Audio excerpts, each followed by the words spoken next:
proceed with my presentation, which is titled Stress Management, in particular yoga, mindfulness, and meditation in the workplace. So the idea for this presentation is that at the end of this, you will feel in control of your physical, mental, and emotional well-being.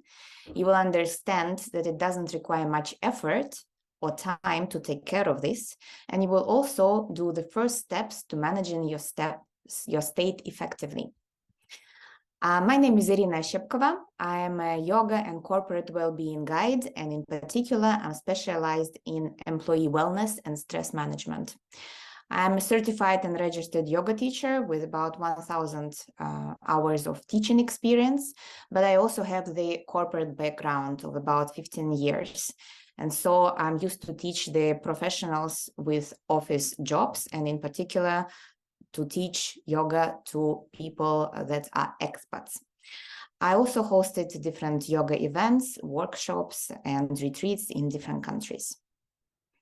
So before we go on to the presentation, I would like you to take a mental note and to consider for yourself a few questions related to this topic.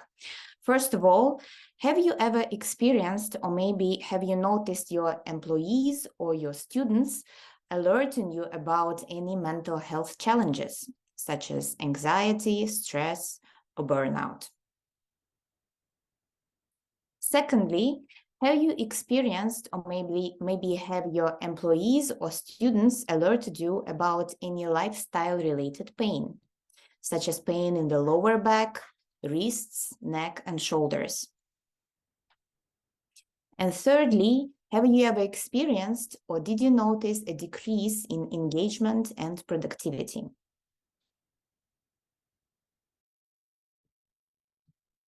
In particular, I also would like to invite the attendees to take a mental note of how often you have experienced these states of your well-being. Yeah. Maybe it is on a continuous basis, or is it some sort of a, there is some sort of a trigger when you feel like that? So indeed, these questions are good to consider now in the chat, but also maybe it would be interesting for you to have a think about it later as well. So if we proceed later to the next slide, probably once you have pondered about these questions and once you have taken a deeper look into some sort of events that trigger those states, you may have noticed that it is a cycle.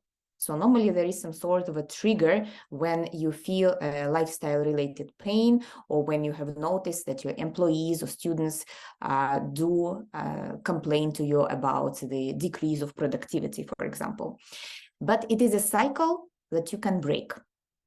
And the way to break this cycle is first to consider what is the actual reason for that state.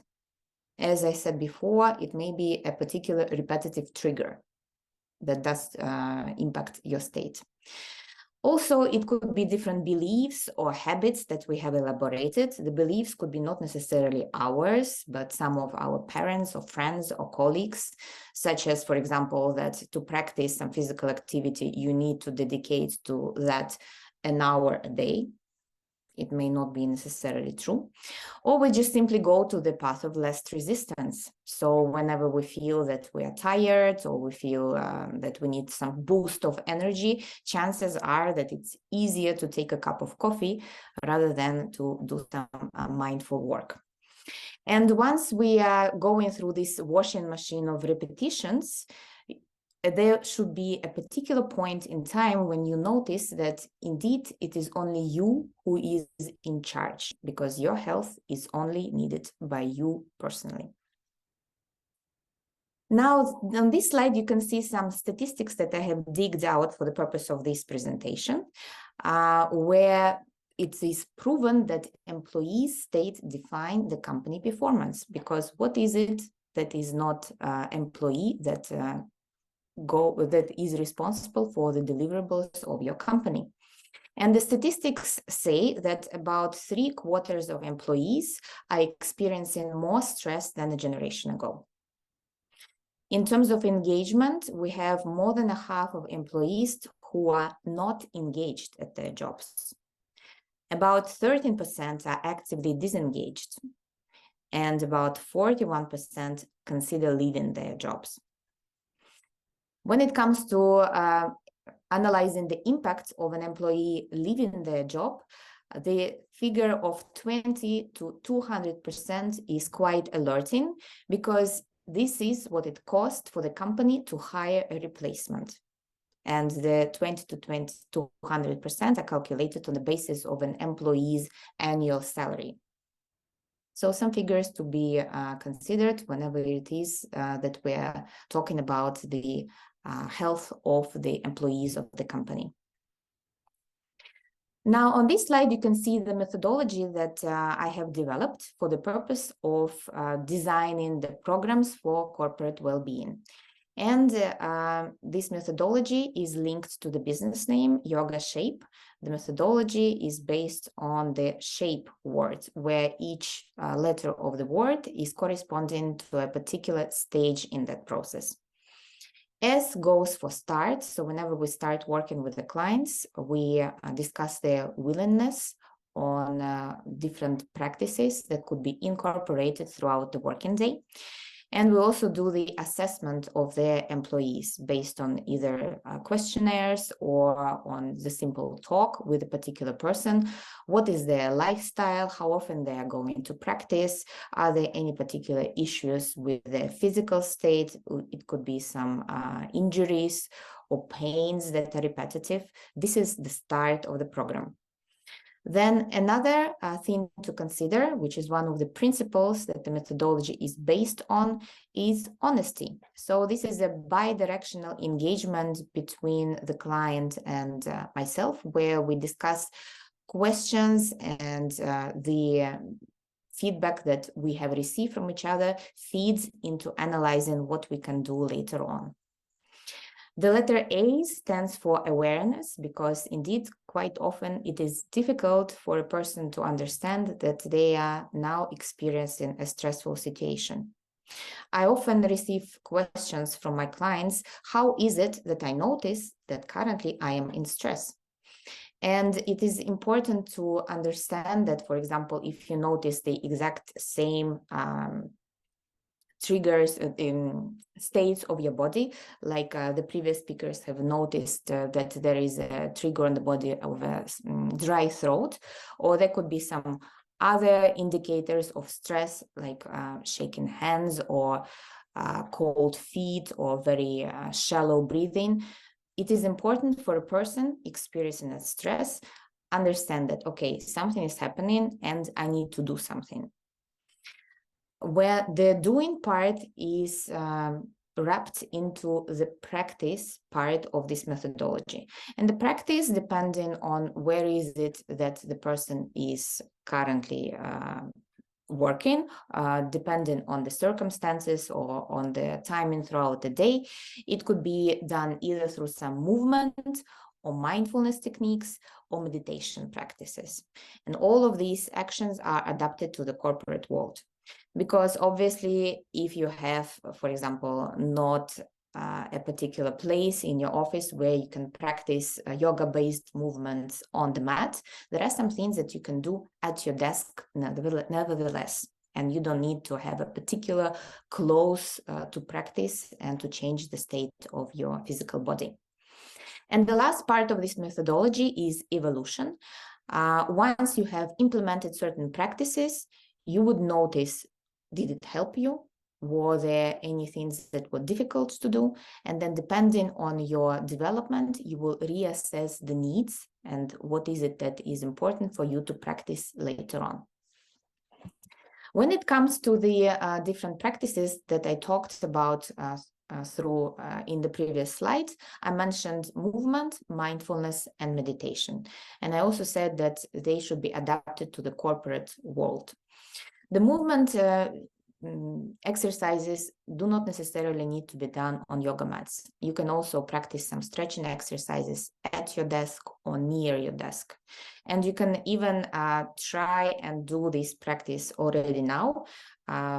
So if you feel that you have some stiffness in your neck, I invite you keeping your chin parallel to the place that you have your laptop on, presumably. It could be the table, or if you're sitting on the ground. So keeping the chin parallel to the ground, you can lean your head towards the right shoulder and notice the stretch at the left side of your neck, and stay here for a minute or so, and then turn your nose towards the ground and notice how the stretching sensation moves towards the back left side of your neck. And this is something that you could do at your desk while you're working or studying, and it is easily achievable. It doesn't require to have special clothes. It is important that you do the other side of your neck as well, and it is also advisable that you do this stretch for no more than 2 minutes, because this is the maximum amount of time that muscles are stretching. After the 2 minutes, we are going into ligaments and tendons, and we do not want to stretch those. When it comes to mindfulness techniques, depending on the client, on who is it that we're working with, we advise to engage in some practical exercises that are aimed at stress management through the change of focus. And one of the favorite exercises that I recommend whenever your mind wanders in the past or you are worried about the future, something to come back to the present moment, which is helpful, is to use your senses. And again, I now invite the attendees of this conference to practice with me some mindfulness exercise connected to the 5 senses that we have. I invite you to take a look around the room that you are sitting in and to notice 5 different colors.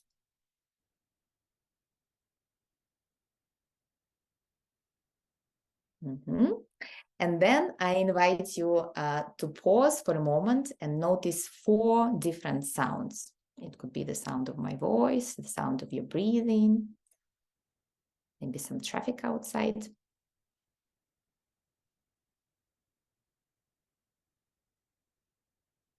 And now I invite you to touch 3 different surfaces. You can touch the paper that you are taking notes on, or the keyboard.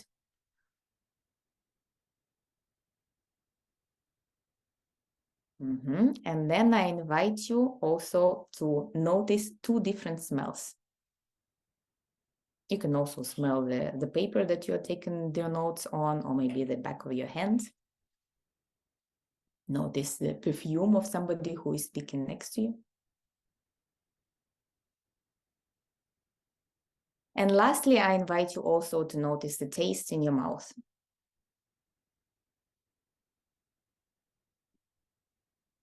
And this is a very interesting exercise that you can implement whenever it is that you need to come back to the present moment, rather than dwelling in the past or in the future. Our senses are always with us, and we can use them for the purpose of practicing mindfulness. And lastly, I would like to talk about meditation. Meditation could also be practiced in the corporate setting. And here, depending on the circumstances that we're talking about, depending on the time of the day, on the amount of time that we have, we can practice either the guided meditations that could be recorded, or maybe we can learn some techniques like noticing where is it that you feel your breath most, or also we can practice some therapies with sound, like with Tibetan singing bowls. That is also possible in the corporate setting. Here again, the same as for the previous 2 parts, I invite our attendees to practice some meditation right now, just for a couple of minutes. And I invite you to close your eyes.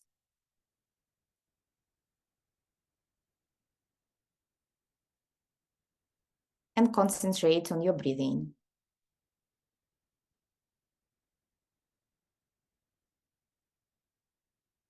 Notice how your body expands with every inhalation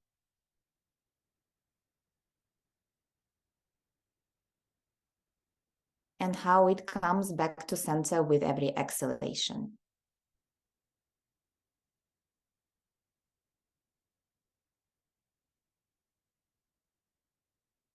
Notice the movement of the air at the tip of your nose.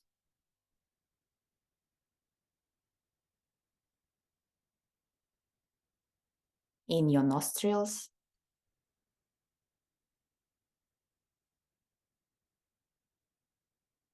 Nasal passages.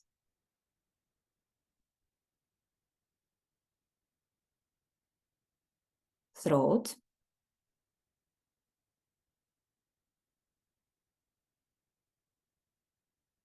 Chest.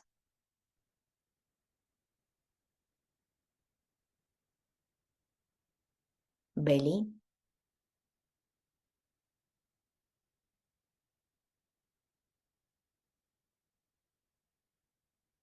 And also notice the warm air at the tip of your nose as you breathe out.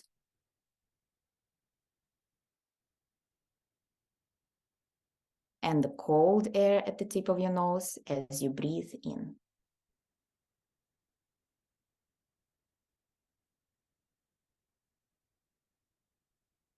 And now I invite you to blink your eyes open and come back to the present moment. So this is a meditation technique that you can use just for a few minutes in the corporate setting, or any time that you need to calm down, for example, before delivering a presentation at the conference. So we have taken a look at the different techniques that we can practice through the SHAPE methodology in the corporate setting to take care of our state. And the good news is that with the current development of technology and interest, it has become more and more possible and easier to practice those techniques. Even now we are all around the world at different time zones, but still we can practice all together using the modern technology. The idea is that we need to practice systematically, knowingly, and progressively. And this is where we will see the results. And today, just throughout the previous slide that we have practiced through, we already started creating a new neuropath rather than going through the washing machine of the limiting beliefs and the usual habits. Corporate wellness could be done in different forms. And here on the slide, you can see that there could be a one-off group workshop offered in the company. There could be regular sessions. It could be done through the private consulting, working with individuals. And it could also be done at an off-site retreat where the company takes people on a weekend or for a week-long setting to practice corporate wellness and learn about mindfulness, meditation, and movement. My goal is to help companies to support their employees in achieving and maintaining optimal health, in being focused and productive, and in feeling connected and motivated. If you have any questions, or if you would like to talk to me about corporate wellness or any related topics, you can book a call at the link that you can see on the slide. I will also post it in the chat later. And for those of you who are interested, you can also send me an email to receive a guided meditation. It would be a full body relaxation at just under 10 minutes. And the background is a beautiful sound of the ocean waves. Thank you so much for having me today. On the screen, you can see my contact details. And I'm looking forward to the discussion on this topic. Thank you so much. Yeah, thank you so much, Miss Irina.